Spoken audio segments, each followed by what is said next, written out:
Hello and welcome to Indie Book Talk. I am here with Shelly to talk about what I'm reading. So Shelly, quick, ask me what I've been reading. So, Emma, what have you been reading?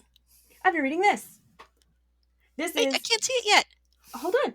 Okay. Scribes Descent. I'm showing it to you on my iPad because Ooh. I got it as an advanced reader copy from the author Dylan West, and so I actually had to load it onto my iPad myself, and so I don't have a physical copy.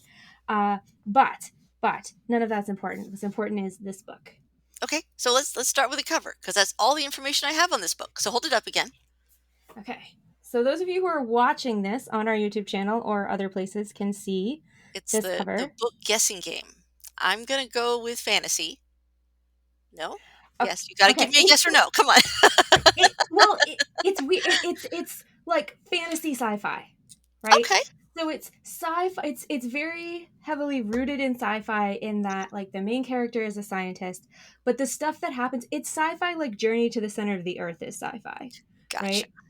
Like the sci-fi goes so far that it verges into fantasy. Okay. And the characters even sort of comment on like where are we?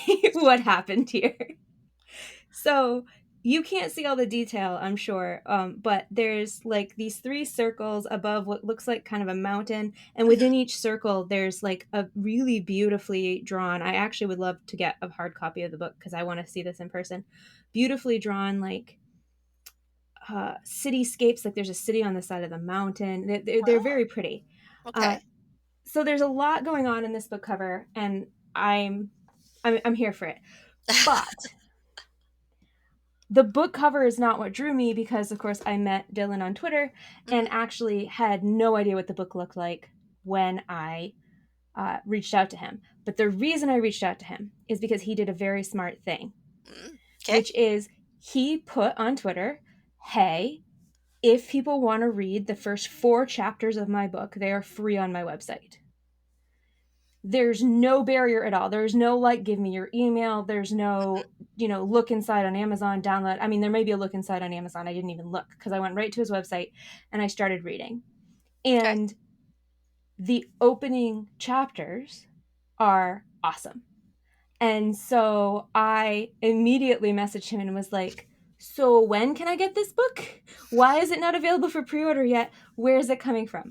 Oh, see, that would be So, harsh if it's out there and you're like, I've read the first few chapters and it's not available yet. Oh, that's yeah. I don't know if I have the stamina I had patience for that. I'd be like, "Nope, come on." Well, I didn't either. So I messaged him on Twitter and I was like, hey, I'm sort of obsessed with what's happening here. Can I please, like, can you give me information? When does the book come out? Like, what's going on? And it turned out the book came out, I believe, to the day that we're recording this, which is May 25th, I believe Okay. is in fact launch day. It may be Monday, though. It may be the 30th. So, but either way, by the time you hear this, this book will be available. So you don't have to go through the trauma that I went through of reading a book and then the first 4 chapters of a book and then realizing it's not available for me to read the rest. You can go now and buy the book.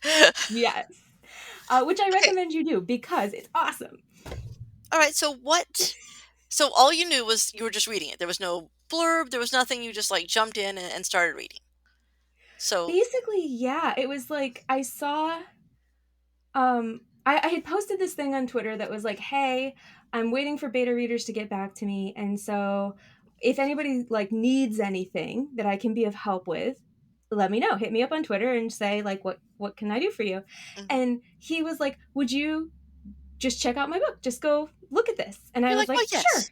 Yes, I Well, will." yeah, I mean, I've got minutes, right? And so I really intended, and oftentimes this is what happens: is I'll go read somebody's book, and I read the first bit, and I think, oh, this isn't for me, and I, thank them, and I maybe even retweet it for those who it is for, Mhm. and I move on. But this one just grabbed me, and I instantly knew that I wanted to read this whole story, and then was extra delighted to find out that this is the first installment in a series. Yeah, but you can't binge it. Now you have to wait for next book. That's I know I have to be so patient. Okay, so tell me the basics. I mean, you can't give anything away, but what in those first 4 chapters made you go, "Yep, this is what I gotta keep reading?" So we meet the main character, Mallory, while she is on a spaceship fleeing her planet that is being destroyed by earthquakes. Okay. And members of her family still live on this planet, but she and her parents are fleeing with a bunch of other refugees. And she kind of makes this promise to herself that she'll find a way to help.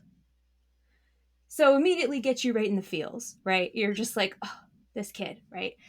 And then very quickly, still in these first few chapters, you sort of flash forward to her a little bit older, Hmm. and she's a very intelligent, very dedicated young lady who is working with her best friend to try to win this competition. And the prize for the competition is to be an intern at the place, like, the society, right? The big It's a place. the The the main place, place.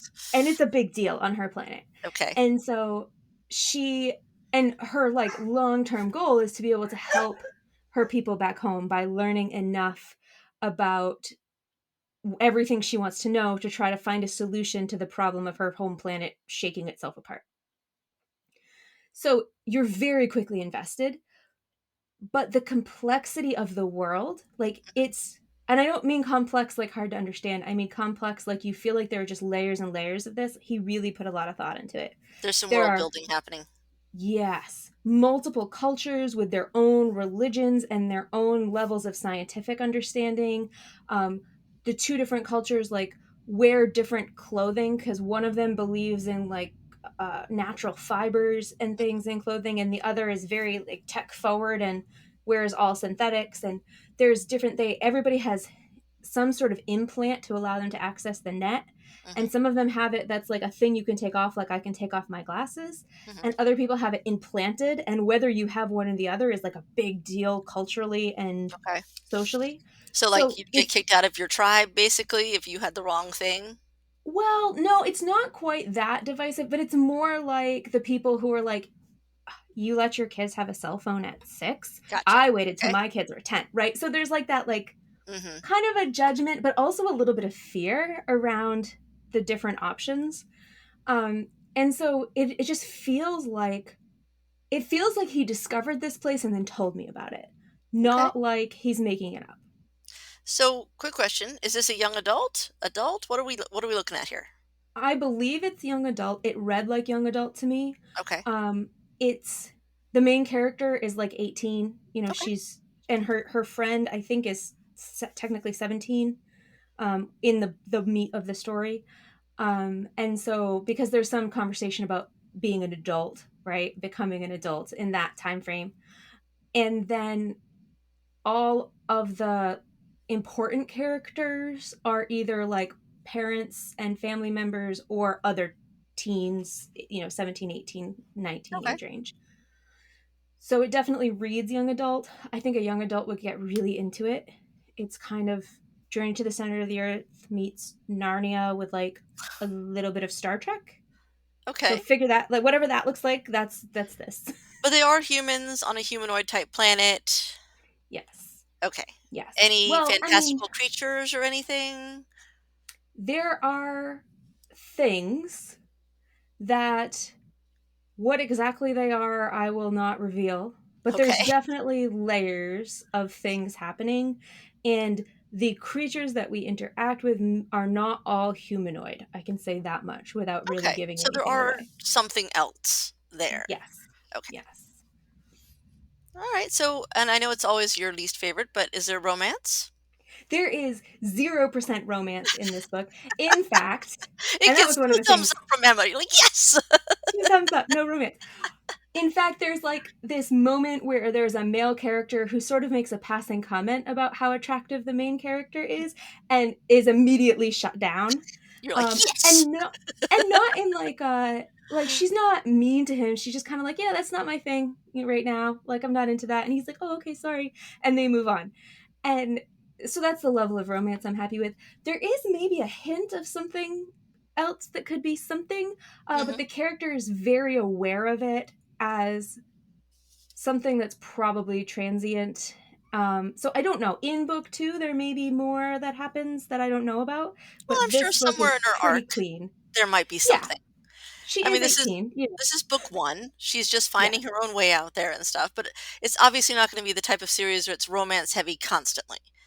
Right, right. And from what I know, which is admittedly little, but what I know of the author, I think that even if there is romance, it's going to be um, definitely fade to black. We're not going to get crazy here. So I think I can be secure in that this is going to be like okay for me to read. It is appropriate for an Emma. Okay. It is Emma approved. Yeah. So did you read the blurb after you got the book? Does it seem to fit the book? Would it sell you on it? I read the blurb after I read the book, and I honestly don't even remember what it was because I was already completely sold. Okay. I know sometimes I Um, read the blurb afterwards and I'm like, I don't know if I would have read this if I'd read the blurb because they're hard to write. they're hard to write. I actually was helping someone with one today where she had written it already, and I had read her first book, and this is the blurb for the second book. And so she had sent it to me as like, "Hey, do you think this works?" And it was very good, but there were still things that I was like, we could tighten this up or do this. And it's so hard to do it for yourself. Like, Hmm? it's so hard to write your own blurb because you know your story so well that, like, how do you even do that? It is hard How do you to distill it? it's hard to hire someone because you're like, okay, now here, read this entire book and give me a paragraph. Right? Right, and, But like, don't how give much do you have to anything pay someone away. to do that? Yeah. Don't give anything away, but entice them enough to make them want to read it. Okay. Okay, yeah. I mean, that's actually would be a pretty cool gig because then you'd get to read a lot of books. Like, True. to get paid to read a lot of books, so That'd okay, be a I'm actually pricey job. looking up the blurb right now. Let's look at Okay. it. Let's fill time while Emma checks out the Doo doo doo. blurb. Oh, wait. As I busily pet my dog so he does not bark at every conceivable sound. If I keep my hand on him, he should be fine. Do these Okay, people so have pets in yes. this book?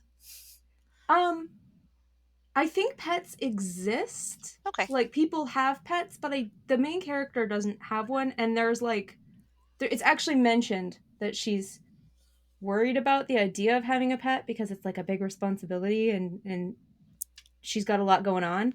Yeah. So it's something that comes up that they talk about, but she does not personally have one. Okay. So, So the blurb here, I found it.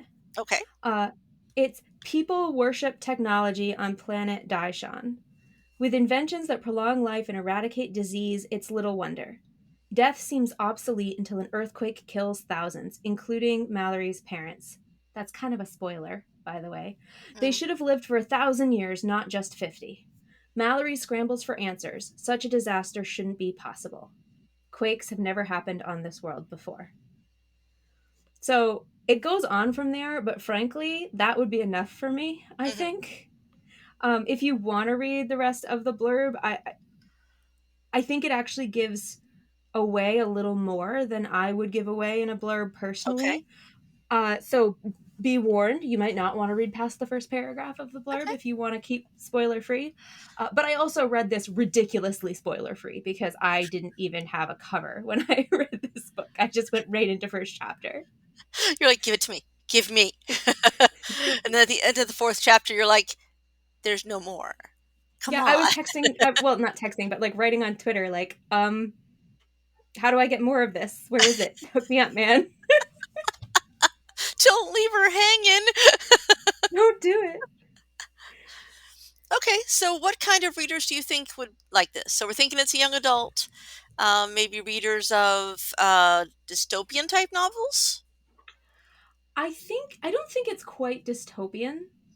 But there is a bit of a chosen one vibe. So if you're Okay. into that, that's cool. If you're into smart female characters who are not worried about what they look like or impressing anyone except for themselves, this Hmm. is a good book for you. I think that anyone who thinks of themselves as a nerd or likes any of that sort of adventure story with a sci-fi flair, Mhm. is gonna like this. Okay. Uh, it just goes in crazy directions, mostly down, but in a good way. Like Down, but in a good way. Journey to the Center of the Earth, I down. see. That's the Mild comp I spoiler. keep coming to. Mild spoiler. It's not really. It's in the blurb. There's stuff about that. So yeah, it's very good, and I enjoy it, and I really want him to release the next one like now, which is weird because the first one just came out. So I'll have to have a little chat with Dylan about the But maybe, schedule. maybe he's one of those people that already had it in the backlog, ready to release quickly. That's what I'm hoping. That's what I'm hoping. I And then, really should have talked to him about this. yeah, he just wanted to get that first one out there, and then he's like, "But look, there's book number 2." Right. 1 month later, here you go, book number 2. I'm always amazed by people that can do that. I'm like 6 years later, maybe. I feel like the problem is if I'm done with a book, I want to be done with it. Like I want to be like, okay, here it is. And I couldn't wait to be like, here's an entire series that I've Mhm. written and now I will release them, a month at a time or something, which people do, and it Yes. works really well. Rapid release is a well-known tactic. It's just I don't know that I have both the patience and the I don't know what the other word is. I don't have the patience for it. That just sums it up. It's like as Yeah, soon as you get your book done, you want it out in the hands of people. You're like, "Please just take this book now. I promise yeah, you I'll please write take this more, book. but take this one for now." Yeah, take this one. I'll give you more later. This is mine. I'll even give you recommendations for what to read in between, so you don't get bored. I promise. Okay, so let's recap. What's this book's name and the author again? It's called Scribes Descent by Dylan West. Great. And by the time you hear this, you will be able to find that at anywhere you normally find books online, I would guess. It Uh, does seem that way, yes. Excellent. So give it a try and